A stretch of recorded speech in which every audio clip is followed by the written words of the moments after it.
What's up, guys? Welcome back to Newswave. Well, yesterday, controversy hit Sony's next big release in Spider-Man 2, after we had information get out there around not only how long it takes to beat the game, but also how long it takes to get the platinum for it, which, of course, brought up the conversation once again around how long one of these full-price games needs to be in order to make it feel worth it. We'll go over all of that, though, here today. Also, we are going to be talking about this very odd situation that's popped up between a statue manufacturer, Sony, and a whole lot of frustrated customers. And we also have to take another look at the Microsoft FTC situation, because it looks like they're not quite done with them yet. Guys, if you enjoy these videos, make sure you hit that like button, helps out a ton. And if new here to the Spawn Wave channel, make sure you subscribe down below. And we're gonna start today with Sony and a new PlayStation 5 bundle that they just announced, which is an interesting one considering we just had that really nice looking Spider-Man 2 bundle. Well, it looks like we have one that's a bit more plain. I mean, you can see it here. This was posted up on X, where they say the new PlayStation 5 console, Marvel Spider-Man 2 bundle, will be available starting October 20th. And yeah, it's just the PS5 with a Spider-Man 2 code to redeem the full game. And it might be kind of weird looking at this, because it's like, okay, you could technically buy them separately, and I feel like it's gonna be the same price if you did that way. This will probably be $570. Maybe if they're being nice, it's like $560 or $550. I'd be shocked if it was $500. That'd be incredibly aggressive on their part. But they do have lofty goals for this fiscal year, looking to come in at 25 million PlayStation 5 systems sold, and that means they have to have an incredible holiday season. This makes sense, though, from a marketing perspective. You put Spider-Man next to your console on store shelves or online retailers, and it will help to sell systems, although people are probably already looking to buy a PS5 if they want to play Spider-Man. Obviously, that's what you have to do to play it, but this, I guess, just saves them an extra scan at checkout or something in their cart. So we'll keep an eye out for the pricing. Still waiting on those details. I just wouldn't expect a really, really good deal on this one. Looking for this to come in probably at $570. Also, we did get a bit more information around the performance and quality modes for Alan Wake 2, as we were unsure really what the Series S would have available to it. Well, Remedy did respond to Game Informer's question around that, which we can see posted up over on their website. Where they say Remedy confirmed to Game Informer today that there will be no performance mode for Alan Wake 2 on the Xbox Series S. I feel like we're far enough into the generation for people to understand who have bought the Series S that, yeah, there are going to be some limitations around the system that costs $200 or even sometimes more than that, less than the Series X. You're buying it at that cheaper price point, knowing that there will be some drawbacks, whether it's split screen and something like Baldur's Gate 3, or in this case, an entire performance mode, right? So I feel like Remedy probably did play around with the Series S to see what it could do, and it just maybe wasn't even worth it. Maybe it sat in the 40s or something. So we might as well cap it at 30 and get as much as we can in terms of graphical fidelity out of this one. But if you want that performance mode, you're gonna have to look to the Series S or the PlayStation 5. Of course, this game coming out October 27th. It's a great time for it too, kind of the atmosphere that they have. I think it lines up really well to pick up for that Halloween kind of game. Oh, and we did have an announcement from 2K that the servers for WWE 2K22 were getting shut down to start off 2024, and that seems very, very soon to be doing that. But then they basically tell us why they're going that route, which we can see this posted up with over on X, where they say all online modes and functions, including online matches and community creations, will no longer be available. That's kind of frustrating, because community creations, I guess, being like the creator wrestlers, people do some very creative things that you can just kind of go on there and download and check out. They say, though, now is the perfect time to upgrade to 2K23. Thank you for all the support. I mean, that's really why they're doing it. They want you to stop playing 22 and buy 23, and then they'll do it again for 24, where they'll tell you, hey, now's the perfect time to upgrade to 2K24, even though we just told you last year to upgrade to 2K23. Those pesky servers, just we got to keep getting rid of them. So don't be shocked if they do the exact same thing like a year or so from now for the next iteration. And guys, with some of the quick news out of the way, let's get into the bigger stuff. Let's start right away with Spider-Man 2. And I know people are being very sensitive to the idea of spoilers and stuff online. There's not gonna be any kind of spoilers in terms of like plot details or anything like that for Spider-Man 2. And any footage you see or B-roll or anything like that, it's just gonna be taken from the trailer that they showed off during that showcase, the gameplay and stuff that we saw.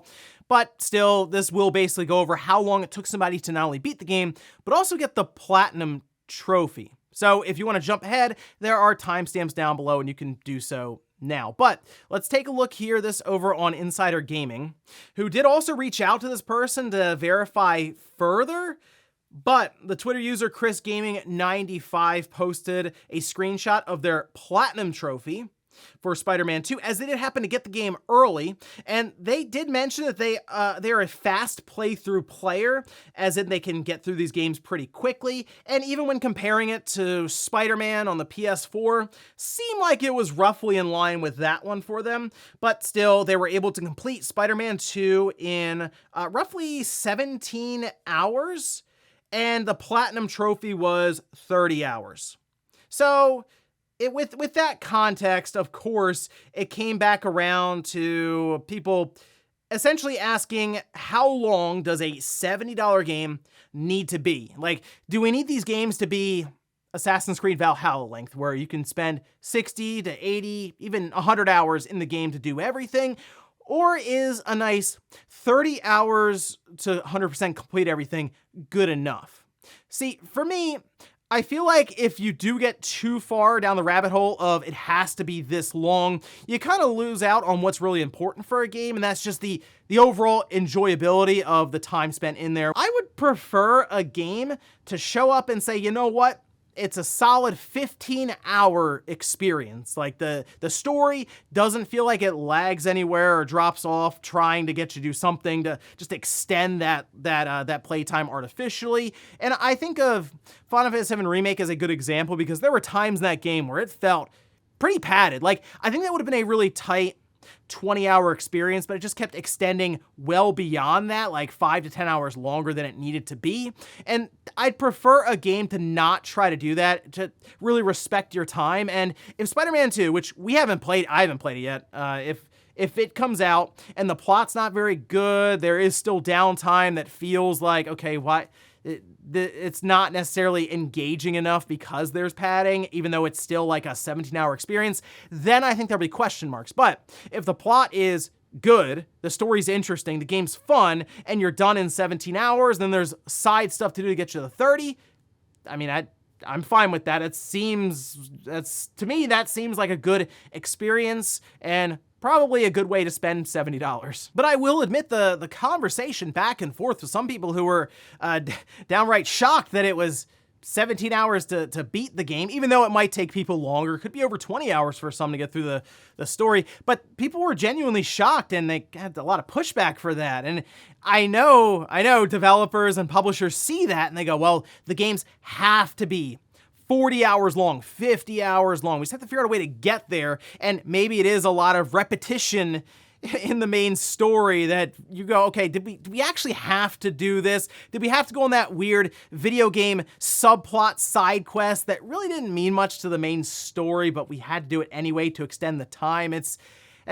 becoming more and more noticeable in some of these games as we go along to hit that 30 to 40 hour mark. So we'll see Spider-Man 2 coming up pretty soon, October 20th. It's so close. Also, watch out for spoilers, because they are legitimately popping up online now that people seem to have the game early. And of course, we will have that embargo lifting in the not too distant future now, and then the floodgates will, I think, completely open. So here's hoping we can get to October 20th without any major plot points being spoiled. Next up, let's talk about an odd situation that's really been transpiring over the last week or so between a statue manufacturer and Sony. Now, what we're seeing here is a company called Gaming Heads, and they make statues for all kinds of, say, video game intellectual properties, Tomb Raider being a big one, but then also different Sony intellectual properties like God of War, Sly Cooper, and more.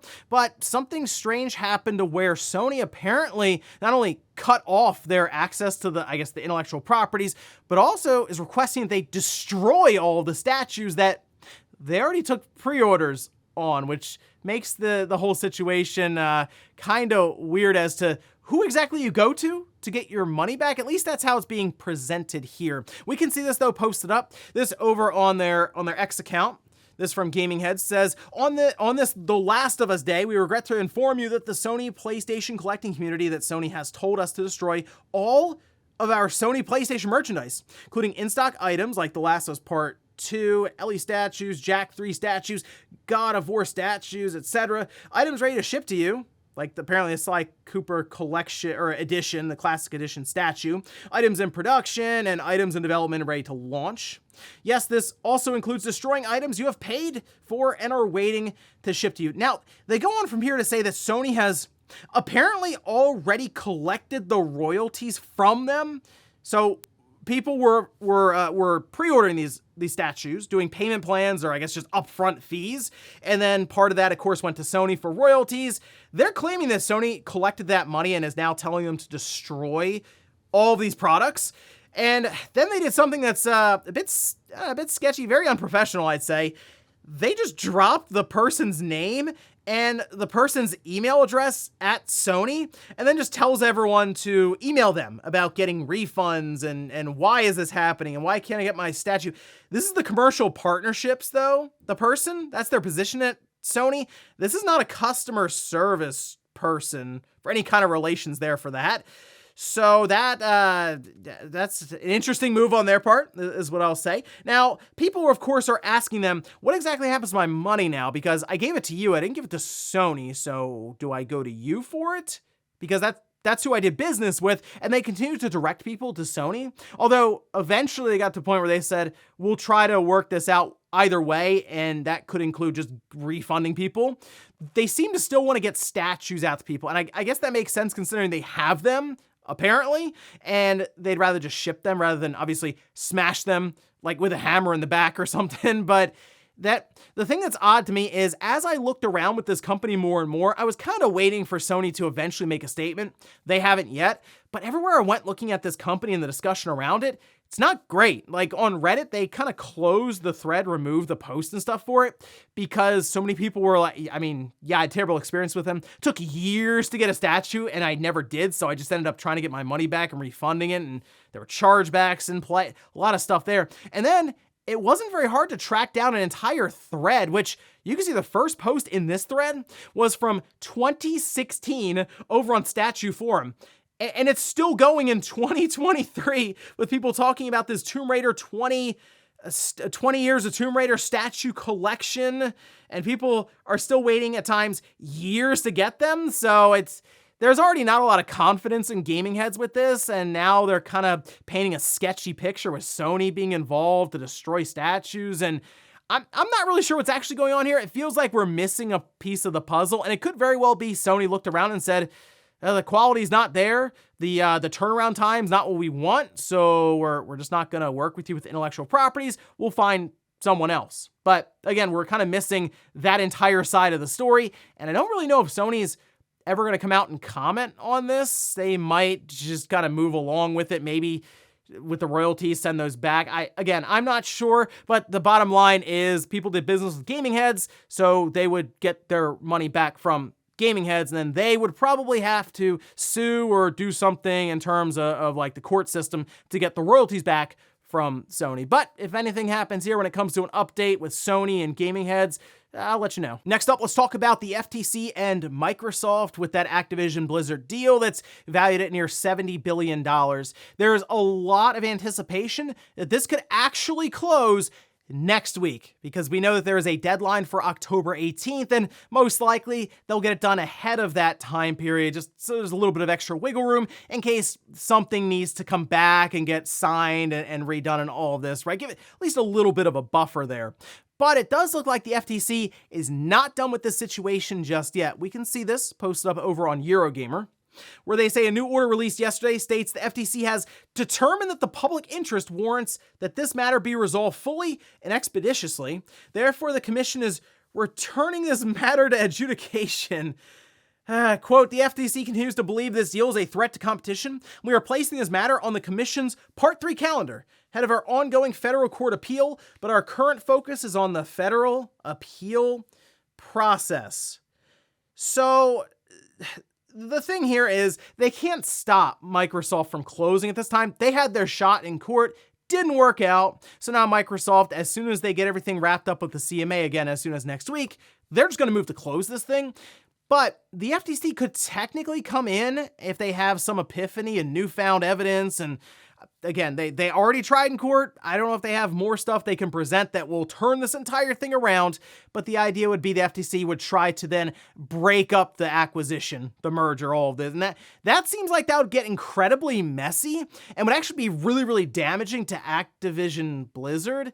Probably not as much Microsoft. They'll just kind of move on. But Activision Blizzard would be incredibly hurt by that. So to me, this just still seems like a waste of time for the FTC, especially since like everyone else around the world has basically approved it, and we're expecting the CMA to do so since they already gave their like pre-approval notice.